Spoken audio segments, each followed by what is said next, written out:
Hello, everyone. Good morning, afternoon, evening, or from whichever time zone you may be calling from. Thank you for joining us today. My name is Bence Pimper, and I am one of the customer success manager here with Altair RapidMiner team. The customer success team are here as another point of contact for you to reach out at any time with any questions or concerns you may have regarding our solutions, or if you are unable to contact your account manager. We are excited that you are joining us for today to our Ask the Expert AI Studio AI Hub webinar session. Our goal for this session is to provide an open time slot where you may freely drop in, and we will do our very best to provide any assistance in answering any and all questions after demonstrating our topic segment. We will begin the session in just a few minutes, but before we dive right in, let me provide you with a few housekeeping items. Over on the side control panel, if you may please locate the hands up panel, here you will find our documents regarding to our current meeting. Next, you can find a question panel, which is available for you to submit any questions during the session. Simply type in your questions there. Please note that your questions will only be seen by us, the host and the panelists. If you would like to have answered the questions offline, please include that comment within your question. We will do our very best to get to as many questions as time allows. If we cannot get your questions live, or if you have requested an offline answer, we will get back to you within 2 or 5 business days. For those remainder questions, we will open a support ticket on your behalf to provide you with the needed follow-up assistance. If you would like to invite someone to attend our current live session, please forward the registration link provided in the chat box, which also located in the site control panel for them to join. And now I would like to introduce our expert, Jeff Chowaniec. Jeff is one of our senior data scientists. He has worked for almost 10 years in various technical support roles, including Altair RapidMiner. Jeff is one of the original RapidMiner specialists, and we are fortunate to have his expertise. Jeff leads by example, providing tremendous assistance to both our customers and our own internal teams. Some of you may have even had the benefit of working with him. Now, further ado, we will be turning it over to Jeff. Thank you, Bence. Yeah, it's a pleasure to be speaking with everyone today. Let me go ahead and start sharing my screen. Just making sure that that's up. Can you see my screen? I just want to make sure I'm Yes. sharing the whole thing. Okay, perfect. Yeah, so today's agenda, I think for this past year, we've been covering a lot of how-tos in AI Studio, whether it was leveraging generative AI, working with time series data, generating data, how to use operators to generate data for data visualization, what have you. We've covered a ton of topics that are all centered mostly around designing solutions for projects, for data science projects. Today's session is going to be more centered around how we use the AI Hub component to take all the stuff that we've learned and all the stuff that we've built and turn it into deployments and actually start using that information on the AI Hub. The thing about this is those deployments are really easy. Putting stuff into production in the AI Hub is really easy. It does require a little bit of kind of knowledge transfer today on, hey, how do we connect to the hub? How do we actually get set up? How do I run stuff on the hub? How do I schedule stuff to run? How do I deploy stuff as an endpoint? So I'll be covering all of that today. So there'll be less of a focus on building an AI studio and more of a focus on, once I've completed that process building and project design, how do I actually get that into production? So with that said, I'll start out here in Studio. I've got a couple of projects I'm connected to currently. I've got this support ticket classification and a predictive maintenance use case that I want to take and actually do something with on the AI Hub. So starting with that, let's actually access the hub. So once I'm logged into the AI Hub, in particular, there's a couple things I need to do. So if I wanted to connect directly to one of these projects, what I would do is go to this projects list. I can see all the projects I have access to. If I go ahead and look for something like my support ticket classification, for example. So this is a project that I've spun up and built and maintained, and I want to basically be able to connect directly to this project. I want to access the data connection that I have in here, the data sets that I have, the deployment workflows, the processes I've built, etc. So I want to access this project in AI Studio. So what I'll do is I'll grab, I can either grab this project URL, or I can open this up in Studio. So this will actually ping my AI Studio and say, hey, let's create a new project repository. But all I need to do is simply give that Git repository link from my AI Hub here in Studio, and then I can say, hey, create this, check. I'll have to check these connection settings to log in. But all this does for me is it creates this support ticket classification. So if I say configure, you'll see the same setup I was just looking at. But ultimately what this does is create a project that backs up to that Git repository on the AI Hub. So now I can come in here and I can open up my data connections. So I could pull in my Postgres. I could say, hey, read database. And I can come in and say, here's my database. I just want to grab my table name to make this really easy. And then I can see all the tables I have available here. And I think I need, if I search for tickets here, I forget the name of my table, but it should be in here somewhere. But basically my data set's on this database, and now I have access to it from the AI Hub directly.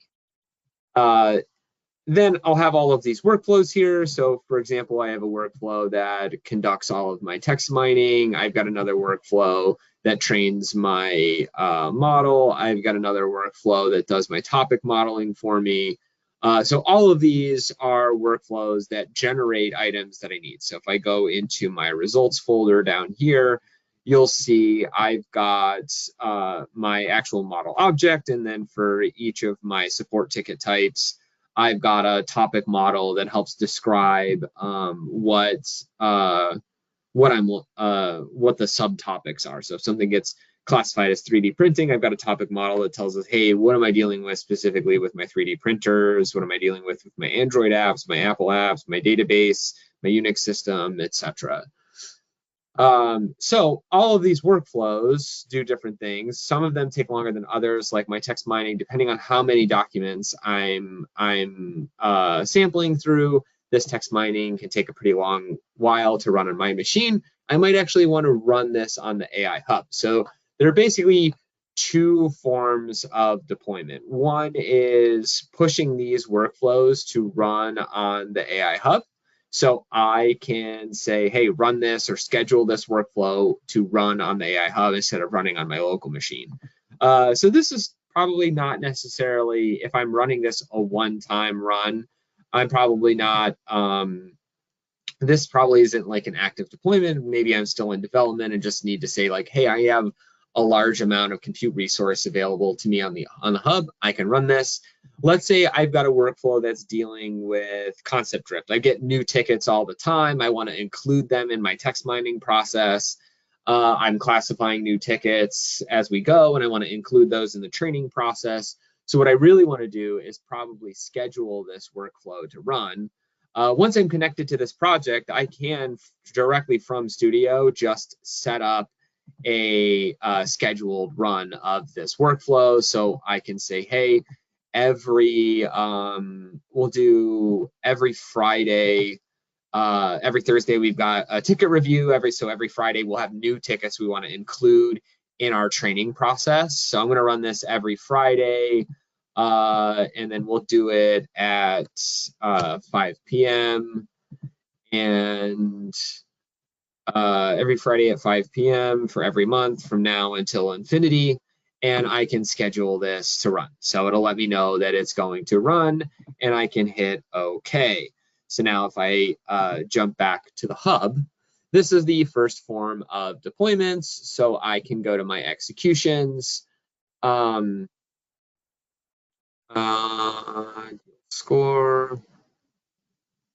I want to go to schedules.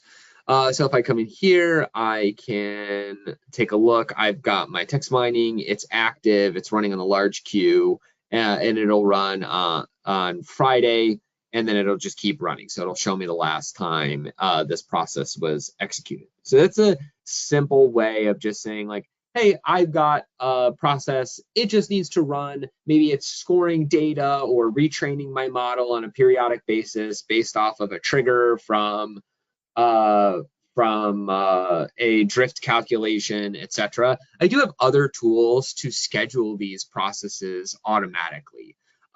Specifically, the admin tools extension allows me to say, like, maybe I'll do a check and say, oh, hey, the model performance dipped below, so schedule the model to retrain. So I can run through the same scheduler and kick jobs off to be rerun when they need to be rerun.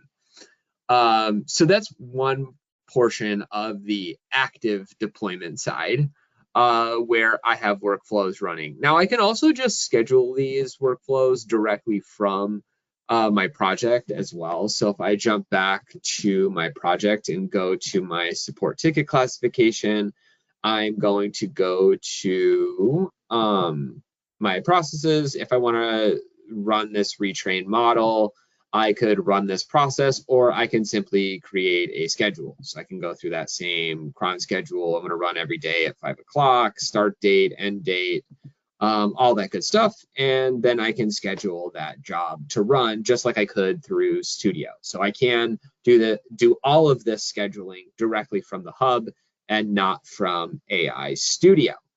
Now, if I need to make one of these workflows available as an endpoint, so something that I can ping with data or with information, and for it to give me back results. This is particularly useful for dashboarding in Panopticon, for example. So if I jump over to my support ticket dashboard, what I've got here is an endpoint that I can ping. So I deliver a ticket number. That endpoint tells me, hey, apply the model, what's the platform prediction, apply the topic model, and give me whatever topic this is. And then I get an importance table of what's driving the Android prediction. And then I just get an overview of my most recently scored tickets over here. And so if I refresh this really quickly, I should see the ticket I just pulled up here, 5123, looks good.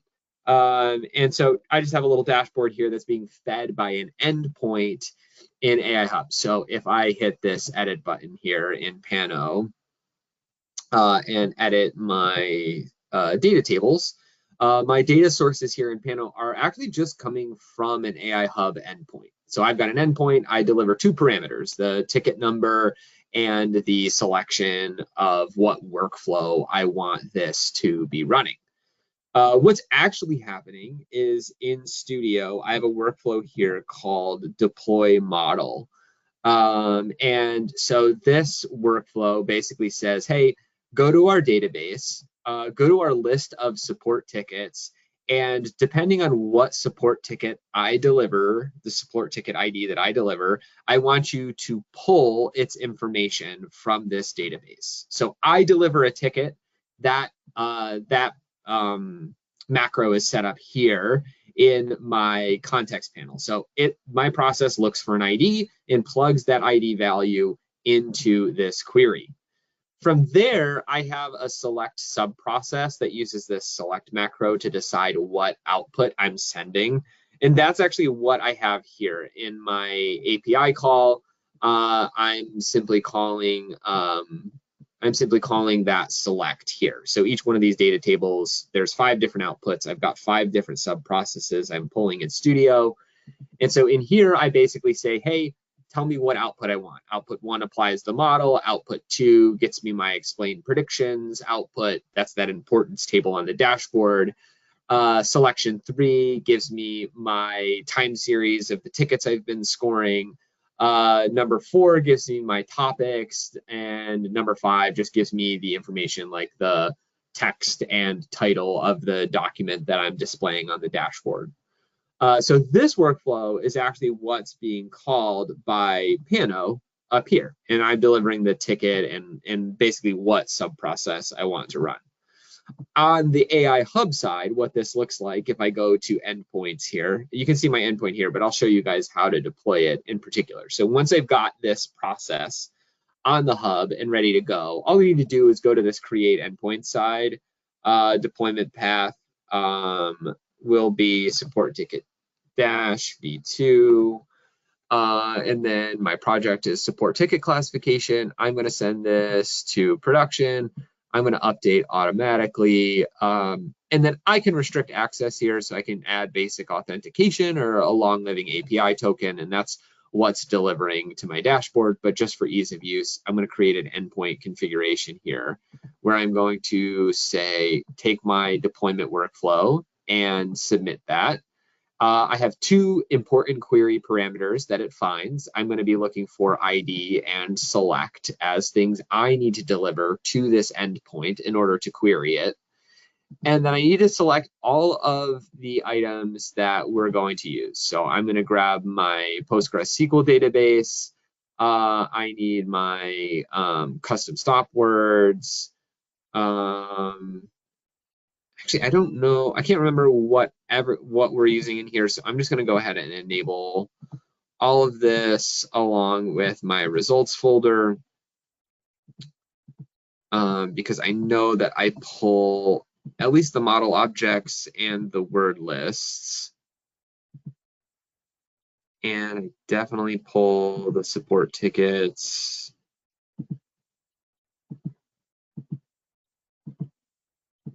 Got a lot of objects that this uses.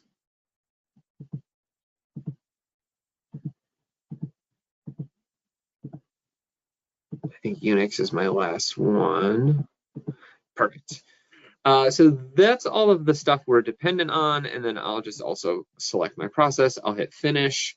And then I can save and deploy. So what this should do is this should push out a new deployed version of this workflow for me. It should be spinning this up anytime now.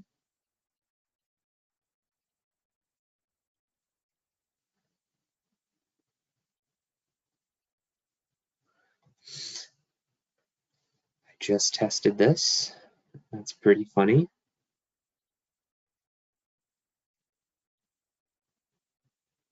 Give this page a refresh and see if we're still going. Created, but not deployed yet. The end result, while that's finishing that deployment, it's the same workflow as I have above, is I will get an endpoint. So I plug in the token here.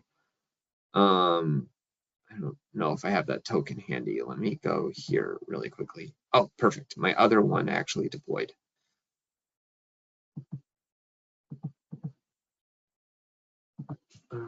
Support ticket classification.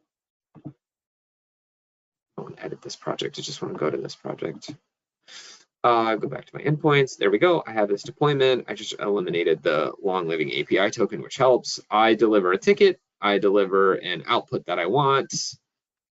We'll do 2. That's the data set for the importance table.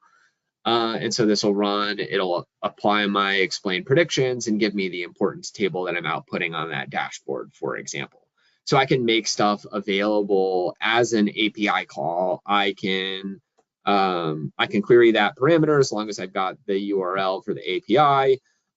Better yet, I think I could even, if I wanted to, query that via like a post request in AI Studio. I don't need this endpoint, so I'm going to go ahead and get rid of it. But basically, that endpoint I could just query if I have the information directly from my browser. I could call it from other apps, but in this case, I'm just using it as an input to my Pano dashboard. So when I go here, that process is basically actively deployed, and I can ping it whenever I want. So this is just running this to apply the model, whereas if I'm using something like the scheduling, I'm usually scheduling something like a reoccurring process that needs to run, whether I'm batch scoring data or running kicking off workflows in order to retrain my model, etc. So those are kind of your more standard standard deployments, where this is an active deployment where I'm pinging a model over and over again. There are other options like the real-time scoring agent. I'm not going to cover that today, but there are other options for like streaming data purposes. This is more so I can ping this endpoint, which is pretty handy. One other thing I'm going to try, so one of the new updates for 2025.1 is my ability to have my endpoints output other things besides just data sets. So if I go back to my projects here, I pushed a new update to test something. So let me go to Turbofan. In my testing, I've got a workflow here that I want to create an endpoint for. Turbofan image test.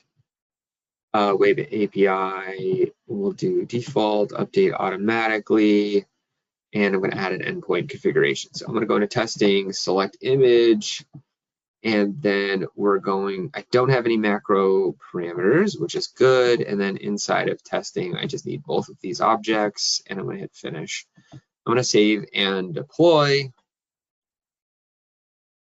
Endpoints deployment has been created, so we just have to wait. Oh, perfect. All right, so I test this. I run test, execution error, the process has failed. Operator needs input of type.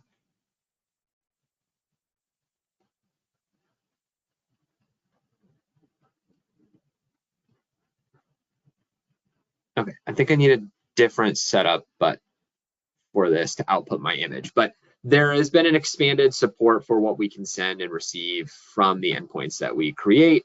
I don't have an active example of that isn't using sensitive data. So you'll just have to take my word on that one. I don't want to try to troubleshoot what I had put together ahead of time. But the idea here is I can create, there's been expanded support for what I can send and receive via endpoints. I can query those endpoints with GET requests and so on. But yeah, there's a lot of background in terms of like creating a project, building workflows, etc. But the actual deployment of these workflows is usually just done by a few clicks, either scheduling that workflow to run in Studio or setting off or turning one of those deployment processes into a queryable endpoint that I'm using via something like Panopticon or any other application that can query endpoints. That's pretty much it. That's all I wanted to cover for today. I know I used like half our time here for showing the endpoint creation and how we can use those endpoints in other applications like Pano. Obviously, I'm showing off very simple deployments. So if you have any questions on like more complex deployments or stuff like that, I'm happy to take those. And if you have questions on anything related to AI Studio or AI Hub in particular, it doesn't have to be about process deployment or anything like that. Whatever you're working on, relevant info, basically, we can turn it over to the audience for questions. Please feel free to submit those or raise your hand because we can get you on the microphone if you have any questions you want to ask. Basically, this is now your time. I'm the expert in the room. Feel free to use me to cover anything that you want.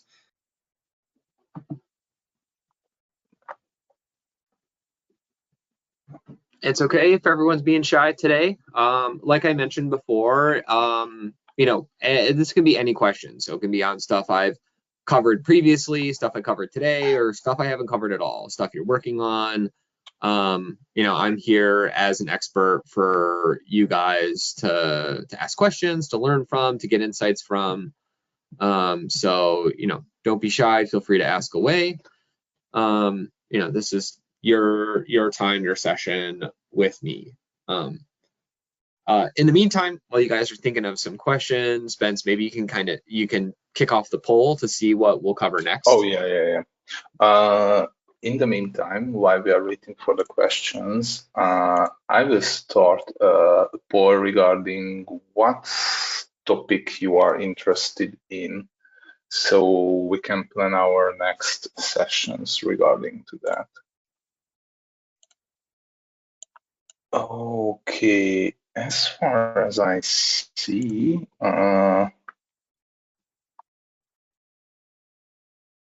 nearly all of our attendees voted for the next topic, so I think I will close the poll and see what topic will be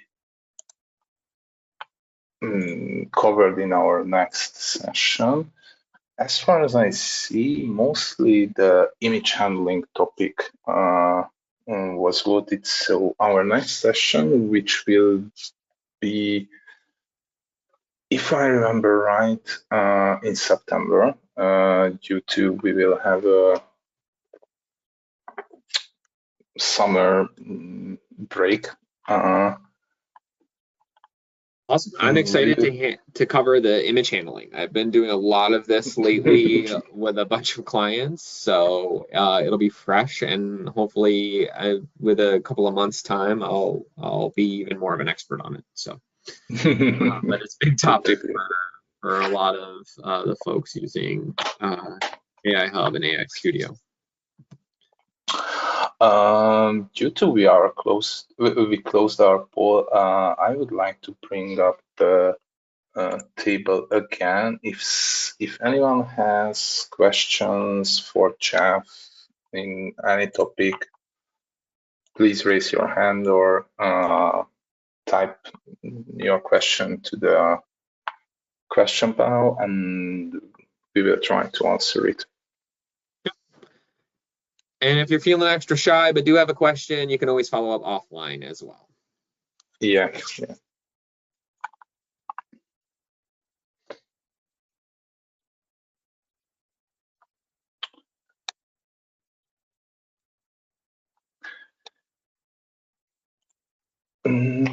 Okay, I think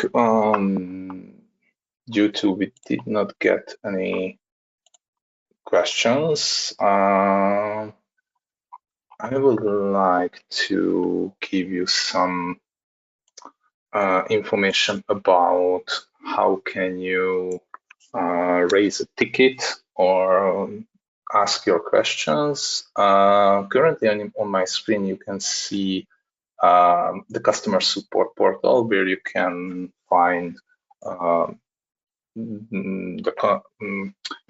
options to connect with our support teams. Under that, you can see our user community, where you can find questions and discussions about anything which is AI Hub and AI Studio and any other other product related. Under that, you can see the documentation link for AI Studio. That should cover most of the technical topics and some details about it. And under that, you can see our Academy Learning site, where you can learn how to use AI Studio and a little bit about AI Hub.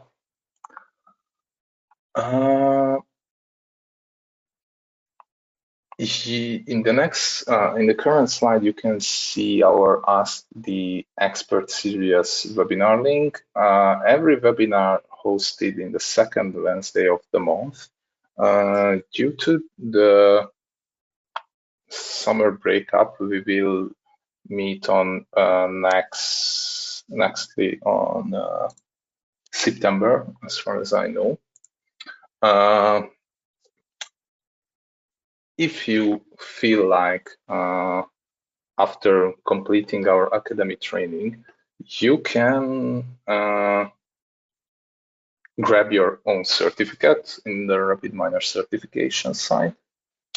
And under the certification link, you can see our cloud offering link, where you be able to find some introduction to our cloud product and some documentation regarding how to use it and so on.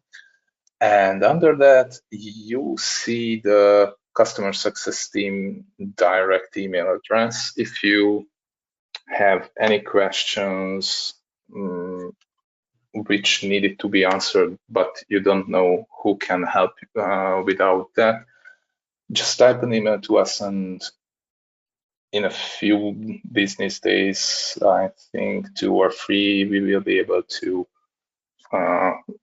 find the right answers for you internally and so on. So yeah.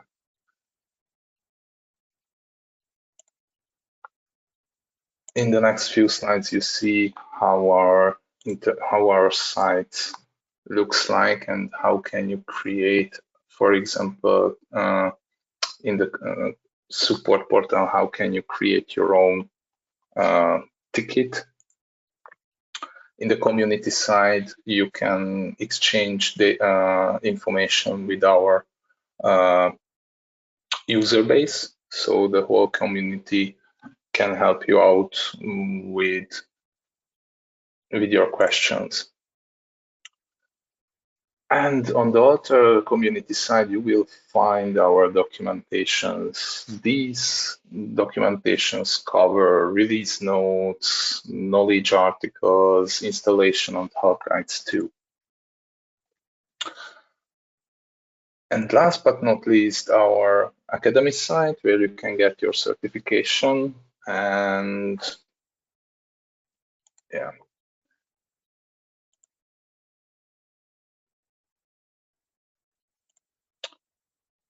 Regarding to the learning sites, we have two different learning sites currently. One of them is the Altair RapidMiner Academy, and one of them is the learn.altair.com.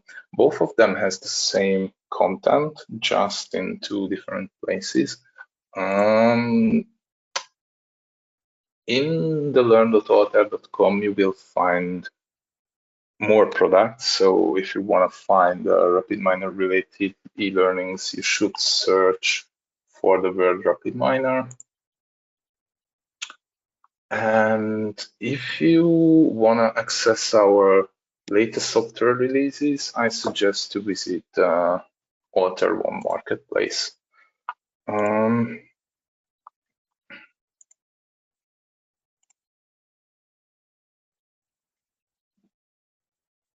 All things considered, I think I would like to thank you, Jeff, for your presentation. As a wrap up of the session, I wanted to share the resources I shared in the last few slides. And if you want to download them in the handout section, you will be able to download our current slides and you will be able to use that.